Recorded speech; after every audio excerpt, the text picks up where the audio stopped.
पढ़ाई में मन नहीं लगता है। गरीबी से आईआईटी तक की कहानी। एक गांव में एक किसान रहता था। वह बहुत गरीब थे। उनके पास उतना ही खेत था जिनसे उतना ही पैसे हाथ आते थे। उनसे उनका घर नहीं चल पाता था, पर वह बहुत मेहनत करते थे। कभी कभी तो सब्जी की ठेला भी निकाल देते थे और कोशिश करते थे अपने घर के लिए, अपने फैमिली के लिए 2 टाइम का खाना जुटा सके। इतना गरीबी के साथ जी रहे किसान के घर में उसके अलावा उसकी बीवी, उनकी बूढ़ी माँ और बच्चे भी एक रूम वाले घर में रह रहे थे। यह फैमिली गरीबी से लड़ रहा था। कुछ सालों बाद जब उनका सबसे बड़ा बेटा अमित जब 5वीं आया तो उसकी माँ ने उसे कहा, देख बेटा, तेरी पढ़ाई ही एक ऐसा रास्ता है जो हमें इस गरीबी से निकाल सकती है। प्लीज़ तुम अपनी पढ़ाई को बहुत सीरियसली लेना। हमारे पास और कोई ऑप्शन नहीं है।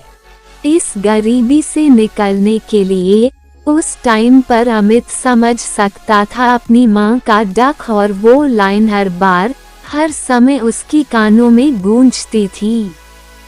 उसने ठान लिया था कि कुछ भी हो जाए और कुछ बनकर दिखाएगा, अपनी फैमिली को इस गरीबी से निकाल कर रहेगा।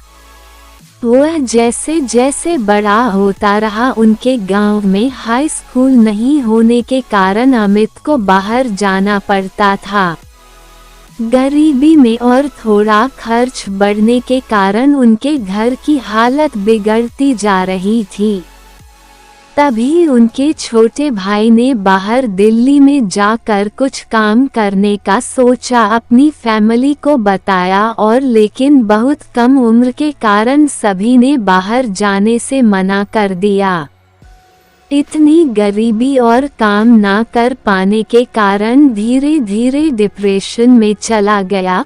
उसका इलाज भी चालू हो गया, पर वह इस मुसीबत से बाहर नहीं आ सका और कुछ टाइम बाद उसने इस गरीबी से छुटकारा पाने के लिए सुसाइड कर लिया।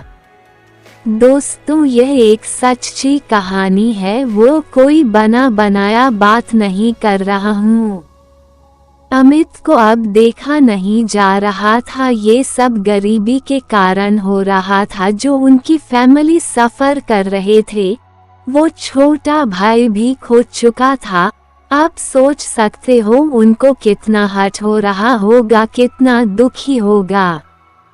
और उसने ठान लिया कि 10वीं के बाद क्या करना है और क्या बनना है।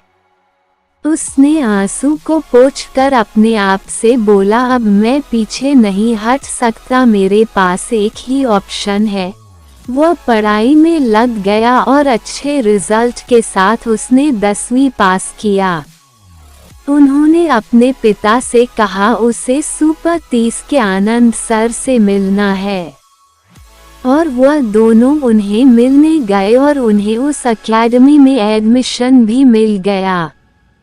आनंद सर नोटिस किया करते थे, वो बहुत मेहनत करता था और उसे कहते थे थोड़ा आराम भी कर ले।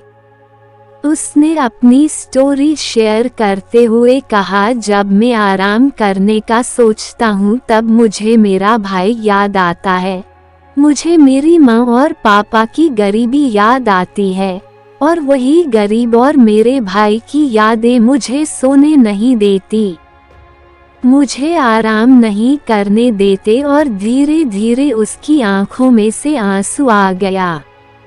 अमित के सपना था कि वह आईआईटी में एडमिशन ले। इतनी मेहनत के बाद कौन कहता है जो सोचो वह नहीं हो सकता है। उन्होंने वो करके भी दिखाए और अभी आज आईआईटी में पढ़ रहे हैं।